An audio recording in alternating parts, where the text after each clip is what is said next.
What are your experiences at EuRoC? It was very stressful, but great.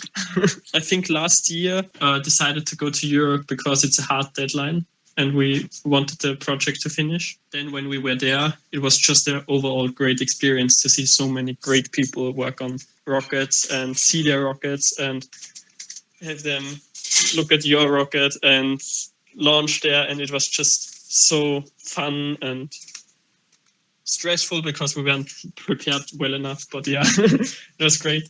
We want to have this experience again. There's a shop with all sorts of stuff close to Pontesor, which was just, it's called Happy Shopping and it is Happy Shopping. And we want to go there as well. Yeah, when George pitched the idea to go to EuRoC next year, I was like, this year, 23, he was like, why should we go to EuRoC again? Because of Happy Shopping, because it's just such a fun experience. And it was basically the reason he presents to us. And we want to build a 9-kilometer rocket.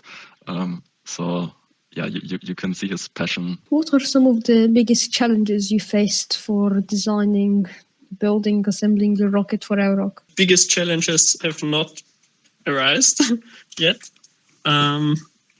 We most likely have a problem with time. So the biggest challenge to date is choosing the correct glue for our tank, for our oxygen tank, and getting our test stand tank to be leak-free and all the nitty-gritty stuff, engineering stuff. I mean, there will be more challenges. And how will you ensure that your rocket is safe to launch and operate during the competition? Tests. So, yeah. But that's tests and some calculations, but tests. What do you want to achieve during EuRoC? I want to see the rocket launch. I want to see it recover. I would like to enjoy the competition more than last year by being better prepared. Everyone else would agree on some level. We had a test launch last year. We won't make one this year. We probably won't have time in this short amount of... Yeah, there's not much time left and we need to build a 9-kilometer rocket. So yeah, and simulations, yeah. Everyone has to do simulations. That's part of the... Would you like to join other competitions like Space Cup America? Right now, there's no reason to. Because of, there's the EuRoC. So EuRoC is just cheaper and the focus is more on Europe. Other than that, I don't think there are a lot of competition beside of EuRoC and the Spaceport America. I think one valuable thing about competitions is that there's, as George said, a deadline, and you get to know other teams and other projects.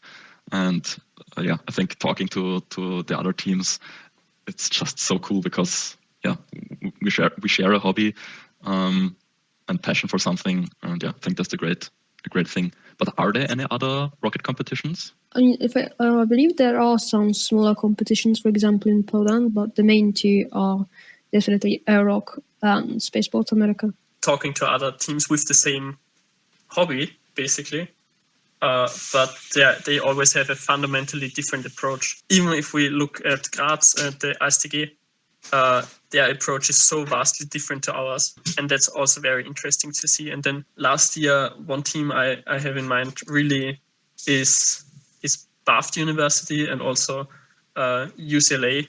They just had so vastly different approaches to basically the same problem, which was just so interesting. And to see this and go to those competitions and then go back and then design a completely new rocket with those approaches in mind is, I think that's just really enriching.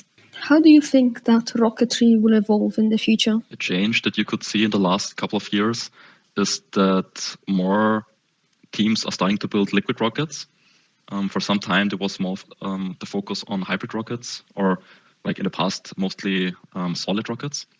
I think that's a cool change. That more teams are building liquid, and I think in the future we'll try to have a space race again, but with liquid rockets. Some of the teams will have to solve the problem how to launch higher than 10 kilometers in Europe, because I know you can go to other countries, but not every team can finance that. So I hope we see another space race, but with liquid rocket engines in Europe. I don't remember the name. I think they built a hopper already. In Switzerland they built one, and I want to see more hoppers. Yeah, that would also be cool. Yeah. And it solves the problem of the height.